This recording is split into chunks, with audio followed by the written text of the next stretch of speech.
Hey everyone. Every manager, and really every single one of us, is constantly making choices. Some small, some huge. But how do you turn a really tough call into a great decision? Well, today we're going to break that down. We're building a practical, powerful toolkit for decision making that you can start using like right away. We'll get into how to size up a problem, figure out the right approach, and maybe most importantly, how to spot and avoid those common mental traps that lead to bad outcomes. I want you to just imagine this for a second. You're Luis Urzua. You're a schist leader in a Chilean mine. And then the world just collapses around you. You and 32 of your colleagues are trapped, 2,300 feet underground. For 69 days, every single decision you make, how to ration food, who works when, how to keep morale from completely bottoming out, is literally a life or death call. The leadership and the tiny, moment-by-moment decisions Urzua made are the reason every single one of those men got out alive. It's just a stark reminder that decision-making isn't some corporate buzzword. It's a fundamental human skill with unbelievably real consequences. Now, look, most of us aren't going to face a collapsed mine, thank goodness. But the stakes in our own lives, they're probably higher than we think. Get this, a recent survey found that 51% of new hires feel like they made the wrong choice in taking their job. That is more than half of us making a critical life decision and feeling like they got it wrong. It just goes to show you that even in less extreme situations, a bad decision-making process can have a huge negative impact on our lives. So today, we're going to get you the tools to help you avoid becoming part of that 51%. So here's our game plan for this explainer. We're going to build your decision-making toolkit piece by piece. First up, sizing up the problem. Because hey, you can't solve what you don't understand. Then we'll look at different ways to actually approach a choice, so you can adapt your style. Third, we'll walk through a super concrete 5-step playbook you can use for pretty much any decision. And finally, we'll get into those sneaky mental traps that can trip up even the smartest people, so you can learn how to sidestep them. Okay, let's dive right into the first part of our toolkit, sizing up the problem. This is all about getting the lay of the land before you even think about making a move. Every great decision starts with a really clear picture of the situation. At its core, every problem you face falls into one of two buckets.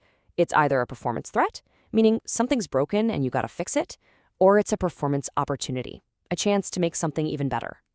Think of it this way. A threat is a hole in your boat that you have to plug, right now. An opportunity? That's a favorable wind you can catch to sail even faster. A great manager doesn't just put out fires. They're also a skilled sailor, always scanning the horizon for those opportunities. And how you see those threats and opportunities, it really defines what kind of manager you are. Are you a problem avoider, the person who just kind of hopes issues will magically disappear? Or maybe a problem solver who springs into action when a fire starts? Or are you a problem seeker, the one who's proactively looking for what could go wrong and, more importantly, looking for those game-changing opportunities? The best managers, they are always seekers.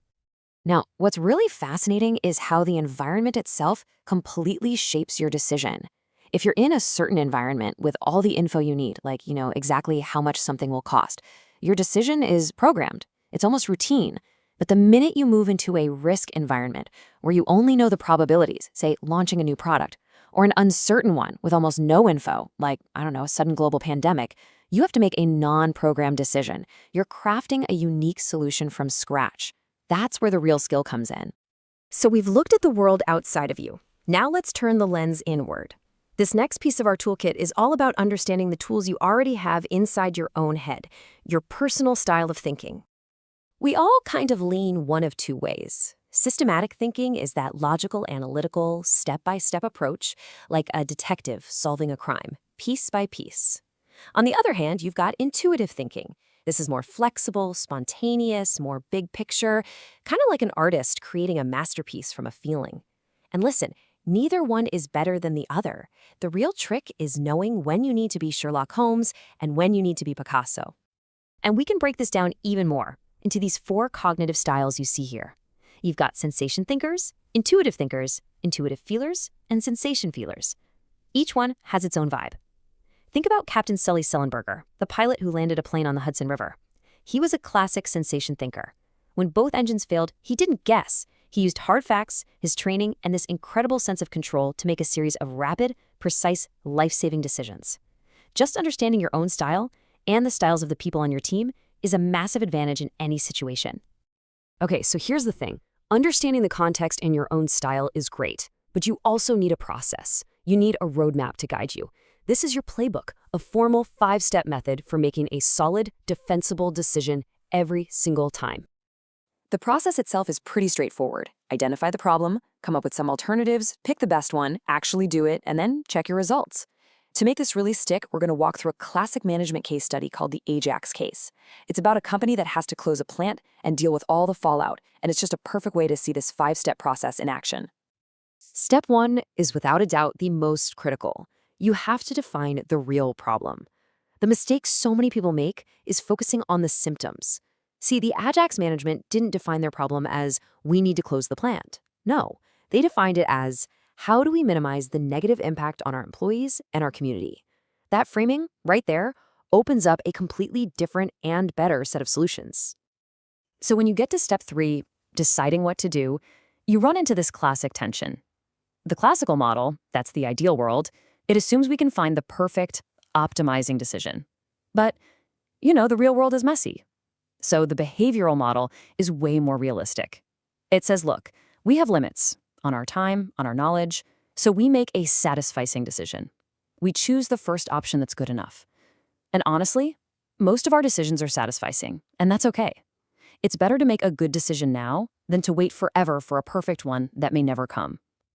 A decision without action is just a wish, right?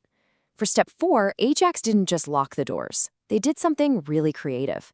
They created a skill bank and actively marketed their talented, now displaced workers to other companies. And for step 5, evaluation, well, a full evaluation would mean actually tracking how many of those folks found new jobs and how the community was doing months or years later. The process isn't over until you measure the impact. And the Ajax case is actually a perfect lead-in to our final section, because knowing the playbook is essential, but it isn't enough. You also have to know about the common mental traps, the biases that can cause you to stumble, no matter how good your intentions are. First up is the availability heuristic. This is a big one. It's basically when our brain gets a little lazy and over-relies on information that's just easy to remember. For instance, if you had one really bad experience with a product, you might swear off that brand forever, even if that one time was a total fluke. Your brain is taking a shortcut, and it can lead you way off course. And oh man, there are so many of these. The representativeness heuristic, that's just a fancy way of saying we use stereotypes to make judgments. Anchoring is when you get stuck on the very first piece of info you hear, like your old salary when you're negotiating a new one. Confirmation error, that's our natural tendency to only look for evidence that proves we're right. And escalating commitment, that's the dangerous one. It's when you keep throwing good money after bad, refusing to quit a failing project because you've already invested so much. Beyond these mental traps, there's the ethical dimension. This is a real dilemma that climbers on Mount Everest have faced. You are exhausted, you're low on oxygen, you're 1,000 feet from a lifelong goal, and you pass another climber, a total stranger, who is near death. If you stop to help, you give up your summit. You put your own life at greater risk. What do you do? After hearing about a real incident where climbers did, in fact, pass a dying man, Sir Edmund Hillary, the first person to ever summit Everest, had this to say. His words just put the whole thing in perspective, don't they? It forces us to ask what our goals are really worth, compared to our responsibility to each other. Ultimately, all of this gets put to the ultimate test in a crisis. When everything is on the line, these 6 rules are your lifeline. Figure out what's really happening.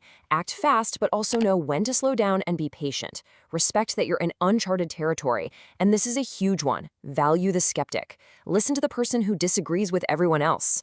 And yeah, sometimes you have to be ready to fight fire with fire. So let's end with a question to bring this all together. You're a manager, and you have to build a highly creative team. Now, research tells us that creativity really comes from 3 things: expertise, motivation, and actual creative skills. But you can't always find all 3 in one person. So, who do you prioritize? The expert, the motivated one, or the creative one? Your answer says a lot, not just about how you make decisions, but about what you truly value.